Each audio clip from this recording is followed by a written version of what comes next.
சொல்வார்கள், தான் என்ற ஆணவம் தலை தூக்காத வரை உறவுகளில் அன்பும் நேர்மையும் உண்மையும் நிலைத்திருக்கும் என்று.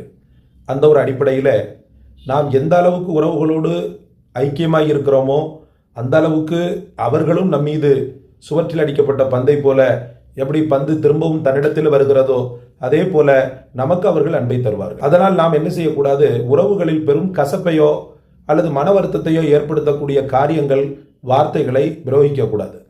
அப்படி இருக்கையில் அல்லாஹ் ரபுல் ஆலமீன் நம்முடைய உறவுகளுக்கு மத்தியில் ஒரு பெரும் பந்தபாசத்தை ஏற்படுத்தி நாம் வாழும்போது மட்டுமல்ல, நம்முடைய மரண நேரத்திலும் அவர்கள் உள்ளத்தால் கண்ணீர் வடிக்கக்கூடிய ஒரு நிலைமையை அல்லாஹ் ஏற்படுத்துகிறார். சுக துக்கங்களில் என்றும் அவர்கள் நம்மோடு ஒட்டி வாழ்கிறார்கள். நாம் நடக்கின்ற முறையை பொறுத்துதான். அந்த ஒரு அடிப்படையில் இந்த காணொளியை கீழே இருக்கக்கூடிய பிளே பட்டனை அழுத்தி பாருங்கள். உங்களுக்கு உறவுகளுடைய உன்னதத்தை விளக்கப்பட்டிருக்கிறது. பிறருக்கும் பகிர்ந்த நன்மையை கொள்ளடித்துக் கொள்ளுங்கள்.